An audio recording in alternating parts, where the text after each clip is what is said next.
Япония Кыргызстанга калктын аялуу катмарын колдоо үчүн $3,5 миллион өлчөмүндө гранттык жардам көрсөтөт. Тиешелүү документке Япониянын Кыргызстандагы элчиси Хидеки Года менен Бириккен Улуттар уюмунун бүткүл дүйнөлүк азык-түлүк программасынын Кыргызстандагы директору Хожиро Накай 3 тараптуу жолугушууда кол койду. Эмгек, социалдык камсыздоо жана миграция министри Гүлнара Батырова белгилегендей, гранттык каражаттардын белгилүү бир бөлүгү мамлекет менен келишим түзгөн жарандарды окутууга жумшалат. Бул абдан жакшы долбоор. Биздин Кыргыз Республикасындагы өлкөлүк стратегиялык пландын бир бөлүгүн каржылоо болуп саналат.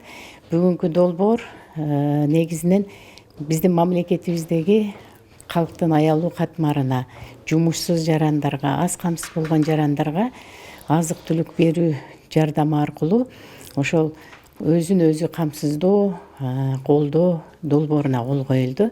本日は、WDF Япония Кыргызстанга 519 миллион йен, башкача айтканда республикадагы аз камсыз болгон үй-бүлөлөргө колдоо иретинде $3,5 миллион бекер бөлүп жатат. Биздин өлкө буга чейин Кыргызстанга гранттык каражаттарды берип келген. Алсак бүгүнкү күндө Баткенде өрүк майын чыгаруучу ишкана, андан сырткары Нарын облусунда дары-дармектерди кайра иштетүүчү ишкана иштеп жатат. No, today's Japanese contribution is very timely. Япониядан Кыргызстанга гранттык колдоо инфляцияны жана жарандардын бакубаттуулугуна таасир этүүчү башка факторлорду эске алуу менен көрсөтүлүүдө. Жарандарды окутуу келечекте республиканын азык-түлүк коопсуздугун камсыз кылууда өз жемишин берет деп ойлойм.